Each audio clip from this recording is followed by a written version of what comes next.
Hi, welcome back to Every Take and Play podcast. This is Matt. Had a little hiatus. Our computer was in the hospital getting fixed, so now we're back. Super excited. Get to talk to one of my good friends. I've known her since our days at Hope Street together. Her name is Dr. Sarah Packard. She's gonna be mad because I called her a doctor, but her and I have worked very closely together for the 7 years I have been in 501. So, and Sarah, I'm going to have you first talk a little bit about yourself, your family, and kind of your journey so far.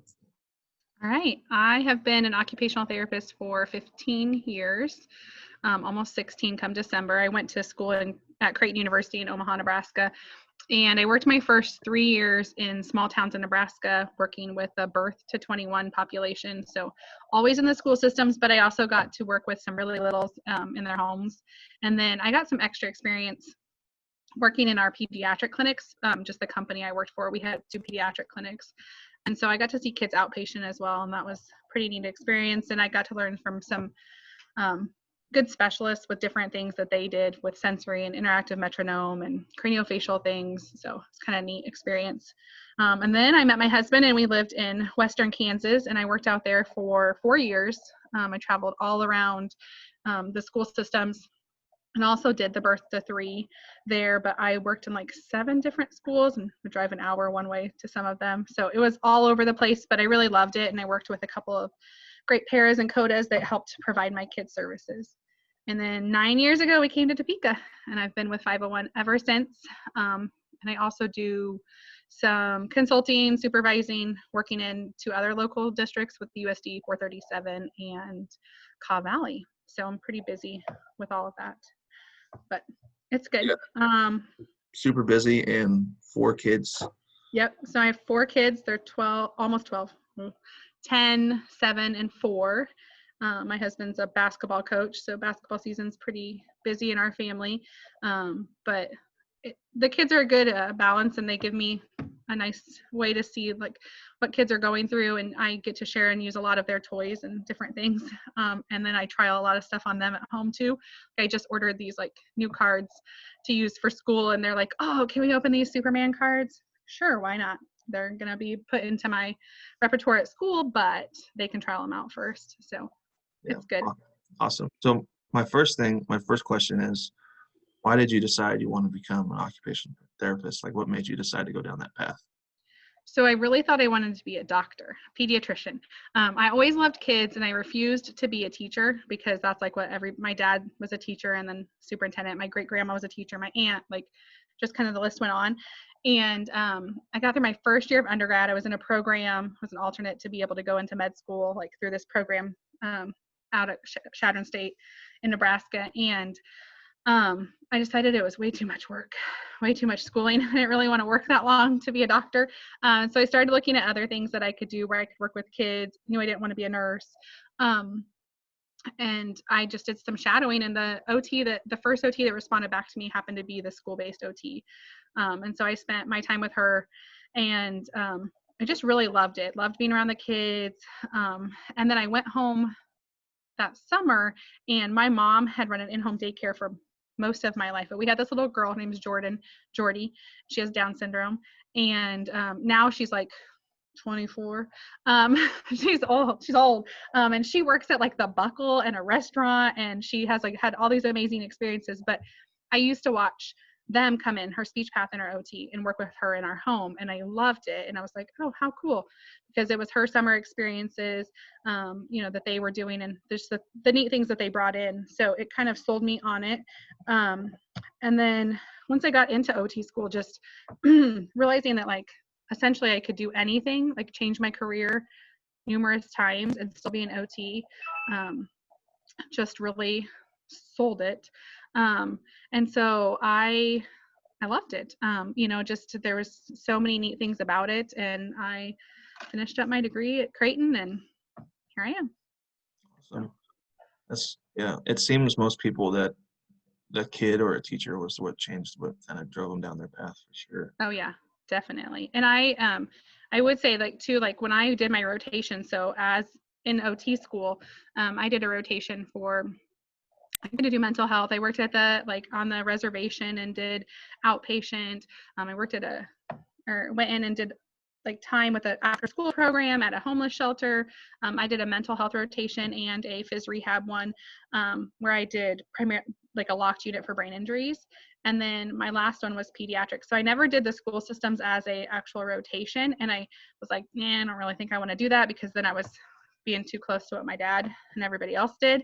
And then my first 3 job offers were all in the schools, and obviously I've never left. So it's definitely where I was supposed to be, even though I kind of fought it along the way a little bit. Yeah. So my next question is going to be like, what can you just kind of give a general scope of what a school-based occupational therapist does? Some people kind of understand what an OT does, but doesn't know exactly what kind of all the different hats you guys do. Yeah. So in general, for an OT, they're going to tell you, they always told us we had to have an elevator response for what we do, but we're really working on the life skills. So whatever your life skills, those tools that you need for your day to be successful and to enjoy what you're doing, or what we're going to work on. So in the school environment, that's the kid's job, is to be a student. And we can do anything and everything. A lot of times we work with the physical therapist and do positioning. We'll assist with that, or position of a device for those kids that need something like that. So it could be a position in the classroom, or it could be a position in their wheelchair. We're going to work a lot of times on visual motor skills, so kids handwriting, cutting, coloring, being able to do those paper pencil tasks, so them understanding to work in lines or copy from the board, just make letters, to be able to do those things. Cutting's difficult for two-handed tasks. We do a lot of sensory with kids, and so what that can look like in the school systems is a lot of just having their bodies in the right state to be able to complete tasks and work in the classroom environment, to be in class, and to do the things that they need to do, to not be upset or have behaviors. We can help with feeding sometimes in the school systems if we need to. Kind of depends. We work with speech sometimes on that as well, for kids that are trying new foods, or that we want to introduce new foods to, or just haven't had a lot of oral intake. Visual perceptual skills. So again, sometimes that correlates with the teachers, with reading and just being able to, what's their eyes, what are they seeing, and why are they seeing it that way? How can we help with that? If it's something like using different colors or different prints, and again, we can work with the teachers and the vision. So we do a lot of, or try to do a lot of collaboration with everyone on what we're seeing.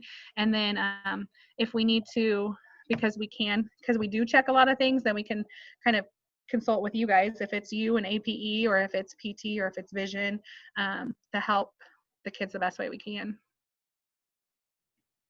Awesome. So my next question is, a lot of times people will catch you as you're walking down a hallway, and they'll say, "Hey, can you look at this kid for OT?" Obviously that's not the greatest evaluation, but when the evaluation process starts for occupational therapy, what are some initial questions you want to ask, and then things that you look for when you're going into to evaluate students? So it always starts with what their questions are, what do you have? And usually I would say most people are this kid doesn't sit still.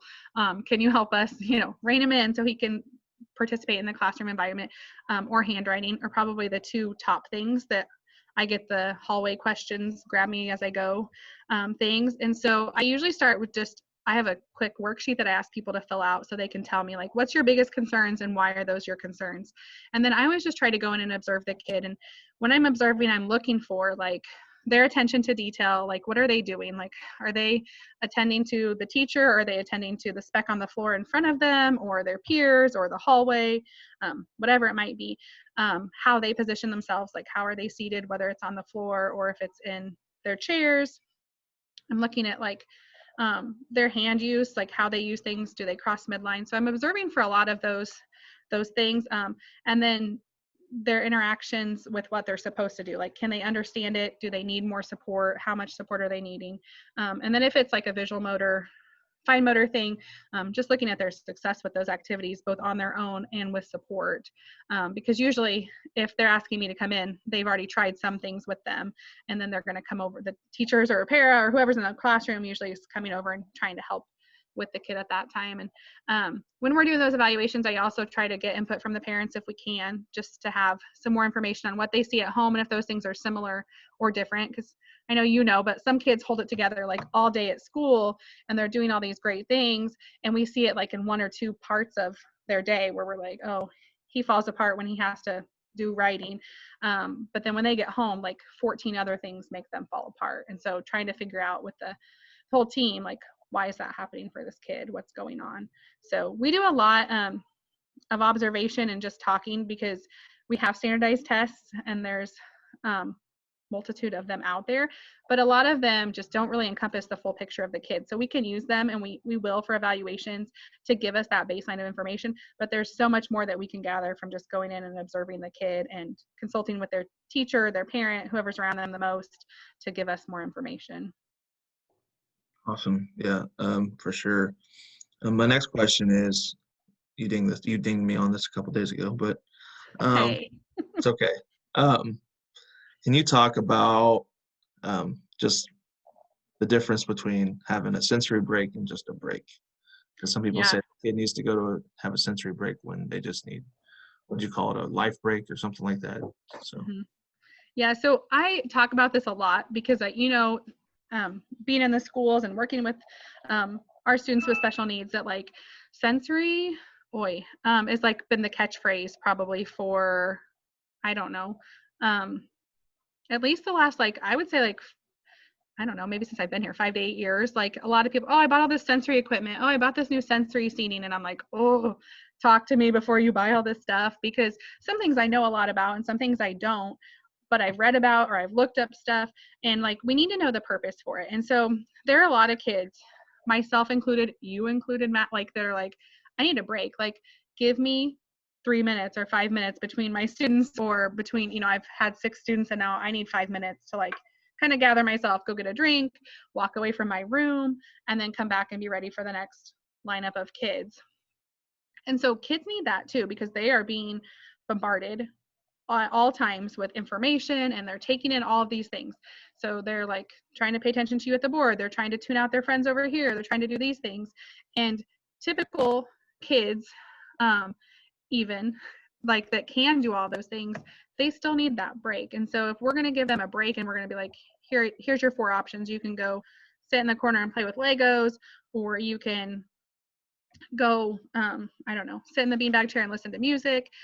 It doesn't mean that they're not taking in some sensory information during those times, but we're actually not trying to give them sensory input for a purpose. So they're just taking a break because they need to remove themselves from that situation and get their minds to shut down and be ready to work again. And then if we're offering sensory breaks or a sensory diet, like some people will say, then we're doing it for a purpose, and we're doing it on a schedule of, they need a break at 10, they need a break at 12:30, they need one at 2:15, because we have looked at their schedule, we've looked at their data and said, they need this, and this is why they need it. And so when I'm giving those breaks with a purpose, that I want them to have, it still could be maybe some of the similar things. And sometimes we end with kind of like a preference thing, like Legos or something, but they need to have proprioceptive input. And so they need to do these 4 exercises. They need to do wall sits, and then they need to do jumping jacks, and then they need to do wall push-ups. And then you can give them the last 2 minutes to listen to their music. But we made sure that they got the sensory input they needed first, so they can attend and go back into the classroom in that right kind of state that we want them to be in. So does that make sense? yeah, isn't there like a green, red, like if a kid's down, there's specific exercises to use to get up and vice Yeah, versa? so we've done it kind of different ways, and there's different programs. There's like, how does your engine run? There's like the oh gosh, now I'm gonna blank. It's like a stoplight, the green, yellow, red, that we've used too. Get it right? I can't think of what it's called right now. But a lot of schools have also, like, I helped one of the teachers in one of my buildings just with some ideas with the zones of regulation. So like, if they say they're in a yellow, here's the things that we can use that we know are going to calm them and help them get back to that state. If they're in a green, and so like they're already in this good state of mind, or in this good place, but that doesn't mean that they don't need those activities still. So they might need some different ones, but we want to keep them in that green point and not get them to that yellow or red. And really, any school any person, any family, anyone could pick something that they want to base it off of. I mean, it could be superheroes. It could be like, I always use that visual when I'm presenting, and it's like Eeyore, Piglet, and Pooh, like, or Piglet, not Pooh, Tigger, like, if you think of like, this is what states they are in, and like, so if they can relate to that in some way, then you're like, okay, you're really high because this is your Tigger, but it's really, I don't know, Spider-Man. And here's the activities that we can help you do. So we can help lots of different ways to make that personable for a kid, or something that they can correlate and relate to. The red, yellow, green is probably the easiest for everyone to understand when you're trying to figure it out. But yeah, it's a helpful tool to use. So my next kind of like sensory thing would be, you're also part of our autism team.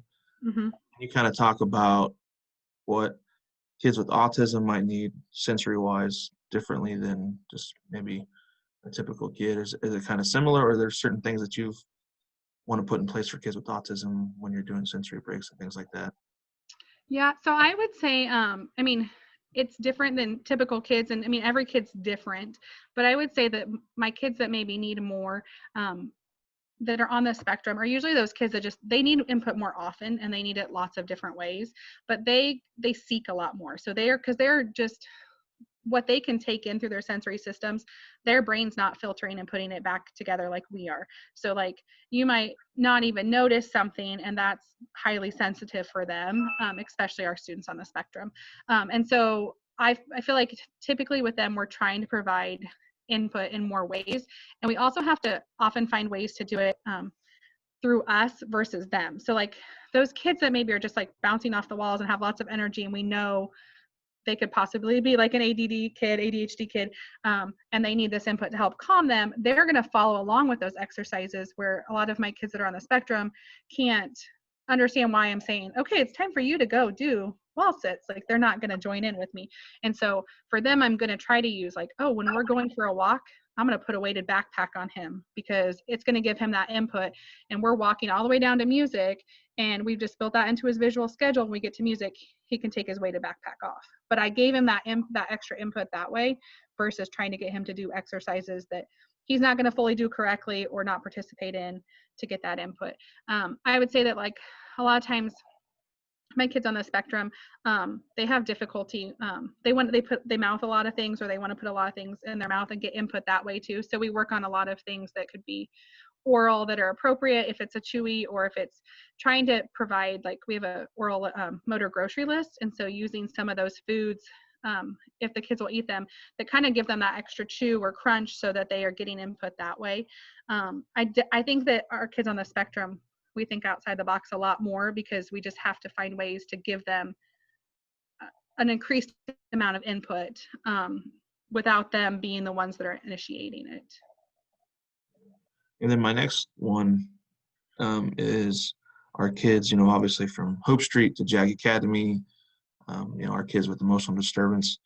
What, like, from an occupational therapy standpoint, like kids that are having meltdowns or banging heads or whatever it is there anything occupational therapy that you would suggest for us to try, or parent or teachers to try, if they are going through situations like that, just from a sensory input point?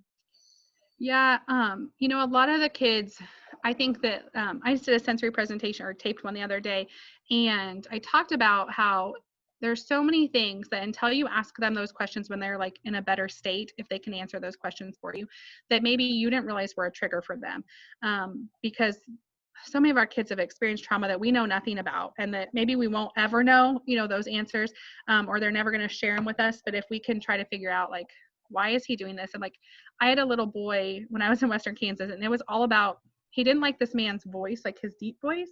And he also didn't like the cologne or aftershave. Like, it triggered something in him that had obviously happened earlier in his life that we never, and like, he would literally, we're flipping table. I mean, like, it was extreme behaviors when this person came in the room, and we could not figure out why, because other men were not the same reaction. And when we got around to that, we figured out, like, okay, here's what we need to change. And so thinking of those things, and just like sometimes taking that step back of what other sensory things, like, a lot of us think of, oh, they need input, but it could be like smell or sight, something that, they saw that triggered, like, I saw him over here acting that way out of the corner of my eye, and that triggered this.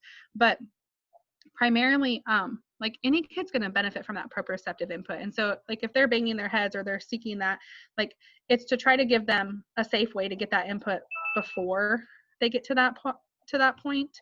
And so being aware of that, and then if they are acting that way, I mean, if they are banging their heads and being unsafe, I mean, we obviously have to go in at some point to put them in a safe position, or bring them something that we can put them in that position if that's how they're seeking it. But in the like planning of our day, it would be best if we could provide them some proprioceptive input, that deep input. If they're wearing a vest, like a compression vest, or they're doing some of the exercises, so that they can get input prior to having that behavioral issue. Yeah, that definitely. We've all seen that for sure. Those of us who have seen it, they flip out for no reason, and it's kind of hard to pinpoint that sometimes. Yep. So I'm going to kind of shift. I'm going to ask you when we're working as an IEP team, obviously there's a lot of hats in there. What do you recommend for like first year OT, PT, special education when you're working as a part of an IEP team? What are things that you would recommend going into an IEP team? Like to work together or to Yeah. I mean, I think just like communication is key. I feel like it's hard because we're all super busy. And I know, like, as a related service provider, and you feel this too, it's like you don't want to walk in and disturb what they're doing. Because, like, most of the time, my teachers or my sped teachers, I go in there and they're working. Well, then they come find me and I have a kid and they're like, I'll come back later. I'm like, well, I don't have an opening until 2:20 and they're back in the classroom. And so just trying to, if you can have meetings, that are set aside to like truly talk about our kids. I will say that like that's one of the things I loved about Hope Street when we had those Friday meetings when I could attend, where we had like the whole team in there talking, and if the doctors were there or not, but just like what's going on with this kid, why is this happening, because that time just is really precious to be able to understand what's going on with the kids, and different people see different things each week. And I try to be very open. Like if I saw this or experienced this with a kid, then I'm going to try to pass that on to my gen ed, my special ed, if you see them or PT sees them or speech, that's happening. But other than that, like first year stuff, I think just like also going with the flow, because man, things change constantly and there's just a lot of different things to learn.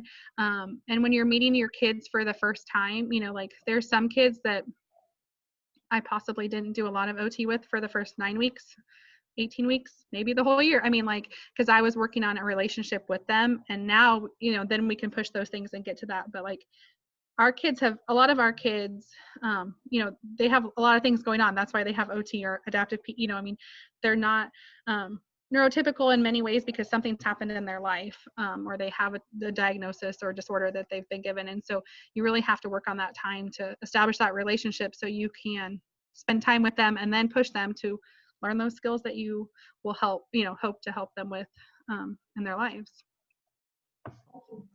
Yeah, definitely. I had a kid just now. He's been trying to ride a bike since he was in 3rd grade, then has autism, and now he went to Capper as going to be 7th grader and was able to ride a bike by himself. So definitely understand it takes time, and That's you awesome. you might not see that microwave success. It might take you 2 years to get where you need to be. Yeah, definitely. But putting that time and effort is totally worth it too. I'm sure when you saw him ride his bike for the first time, because I feel like that when I'm like, I've been working for like 3 years to write their name, whatever it might be, and they do it and you're like, oh my word, like this is amazing. So my next thing is going to kind of shift to, you're obviously also a parent, but some advice you have for parents kind of with your occupational background to help give kids a jump start when they're getting ready to start school, as a 3-year-old, 4-year-old, things that the parents can do at home to help their kids get ahead of the curve. If that makes sense. Yeah. Don't give them devices.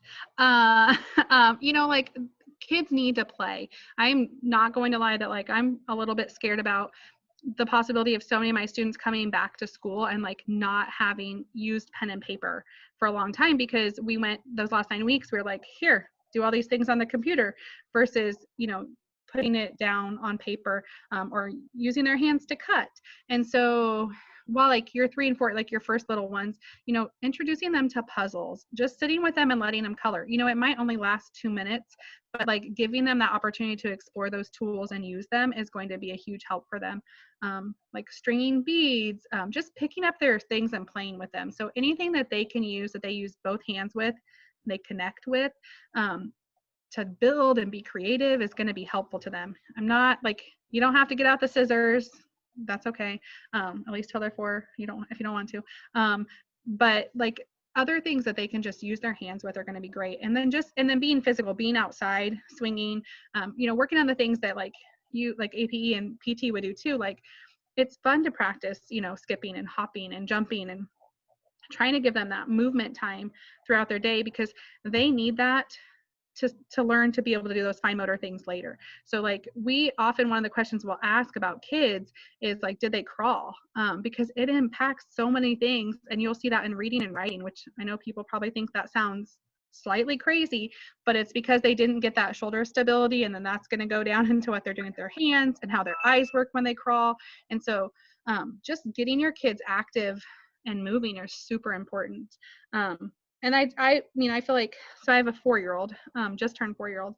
And that was one of the things that we did every day. It's just like making sure that he spent a little bit of time, like either coloring, or he likes to do this thing with tongs that we play with. He loves to put together puzzles, like, just sitting down and doing those things.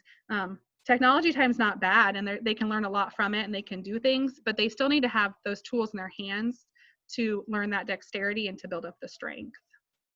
Awesome. Yeah, thank you very much. I know I have a young nephew and a young godson, so if I can start getting some ideas to send to their moms, it'd be great. Yeah. So I'm gonna ask you a couple questions, and then I'm gonna put you on the hot seat. Little rapid fire questions that I didn't send to you. So, Thanks. yeah. So one of my favorite things is, what's your favorite memory so far of your career? If you had to pick one, what would be your favorite? Oh man. Can I do 2? Um, so one is really easy. Like I have this little boy. He now goes to Jardine Elementary, but when I was saying like that build relationship with him,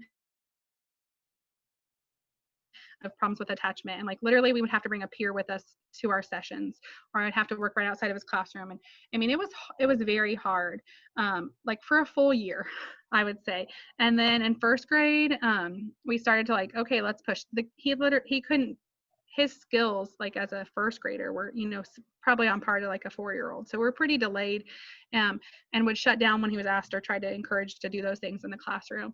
And then like by the time we were in second grade this last year, he's writing his name, he's attempting to write everything in class. We did some accommodations for him where he could write differently, or shorten things, but he was always doing his writing. He was always participating in class. Like literally every time I walked in the room, like huge smile, ran to me for his hug. Like we just had such a relationship. Like I just adored this child. I mean, it showed like how important that relationship part was before I tried to push him to do things. And I felt like a failure sometimes just because I thought we are not doing anything during his sessions, because I would literally get like one thing in 25 minutes that I really wanted to do, and everything else was so watered down because I needed to keep encouraging him and working at it and doing those things. So he's just one of those kids that kind of has stuck with me, just because I worked so hard to get him to where he was. And then I did a birth to 3 when I was in Western Kansas, and literally 2 weeks after I had a baby was like this phone call, like this mom needs you, like she's just needs you. She's gonna, like, she said you can come to her home. Her baby has a rare mitochondrial disease. She has like all these heart problems. The little girl was about, was she maybe 9 months at the time, and we like built such a relationship. This mom was like 22 years old, but she was the hardest working, best mom. Like literally, like, you want me to do this, Sarah? Okay. And she like fully put her trust in me. In the beginning it took like quite a while, but by the time I left, like we had this little girl up in a stander. She let me do like finger paint with her. We had introduced foods. Like this kid had not had anything oral for like the first 2 years of her life. And it's just like building, again, you go back to building that relationship. And here I am 9 years later, and we're still Facebook friends, and I check up on this little girl, and like cheer her successes and am sad when things don't go their way. But it's just like you build that relationship and you put so much effort, and when they succeed, it's like, man, you succeed too, and it's just seeing that excitement for something that was so important to their family and to them. Yeah, I definitely one of the best and like it feels amazing, but it's also like when a kid doesn't need you anymore, like you've put them through everything and they're like, it's like you have to sign that paper that dismisses them of services, and you're like, dang, been a long journey. But it's a good journey for sure when they don't need you anymore. I had a kid at Quincy who got completely dismissed from special ed services as a 5th grader because he didn't need anybody's help anymore. So that was definitely one of my highlights. So, and I will I will say my field day was one of them too. So.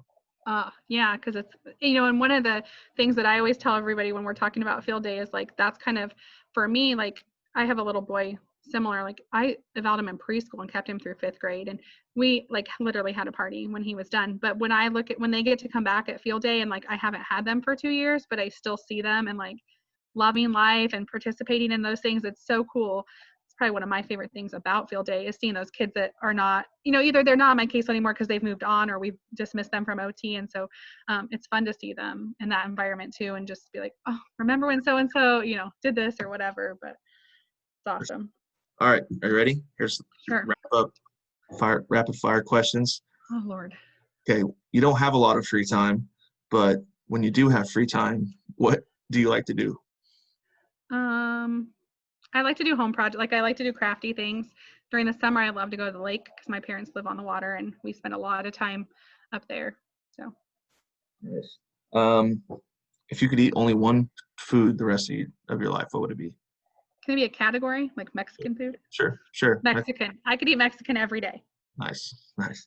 You're flipping through the channel and this TV show or this movie is on and you always have to stop and watch it. League of Their Own. League of Their Own? Oh, nice. Uh-huh. It's like classic favorite. Yep. Do you have a favorite book or podcast that you would listen to that you would recommend for people to listen to for OT or just for anything? Not so. I'm kind of new to the whole podcast thing because, like you said, I have no time. I love to read, but I literally fall asleep reading all the time because I go to bed really late, and so I don't. But I've this summer I've kind of been making lists of some different things because I'm learning about podcasts that exist and places that I want, things that people have been recommending when other people ask. So I don't have one right now, but I'll take any advice on the ones I should. I personally like Brene Brown's Unlocking Us. It's a lot of, she's a social worker, PhD, does a lot of amazing things and talks about shame and vulnerability, some tough subject questions. Cool. Okay, I'll look into it. Yeah, and then my final thing is if you were if you were on a date night with your husband, what would you guys be doing? I know you guys don't get free. Like what is your favorite date night with your husband? So the other day we went to Dollar Tree and Target. I mean, does that count? Go. And we got food. We did get dinner afterwards. But really, it's just like if we can go somewhere and have dinner and just talk, like a lot of times we won't do anything else. We just want a couple hours to just like catch up without the kids around, be away from the kids, not have to cook, and do stuff. But we both love to travel. And so, we're planning to have a big, hopefully, in 2 years, 15-year anniversary to do a big trip. Hopefully the world will be good by then that we can do that. But we like to go see different things, and he's a history teacher. So if we can go somewhere new that maybe we haven't been before and just learn about something new, that's fun, to experience stuff. Because there's a lot of things in Kansas I still don't know about. So we'll just take a walk somewhere that we haven't been before in town. We've learned some different places this summer, so that's been fun. Awesome. Well, I appreciate you being on here. Do you have anything you want to say before we wrap this thing up? Not really. It's fun. I enjoyed it. And it's a very cool idea. I think it's neat to be able to share like what we do and how we do things, because it definitely, I think our role and your role and PT's role, even like in the school systems, just aren't really well understood, but we're a super important part of the process for a lot of our kids. And you do a lot of great things. PT does a lot of great things. And so it's neat to be able to highlight that a little bit. Awesome. Well, I appreciate you. She's also part of my counsel, and if you want to know about that, we can talk about that off camera. But I appreciate you guys. This has been Every Kid Can Play podcast. Remember, every kid deserves the right to play.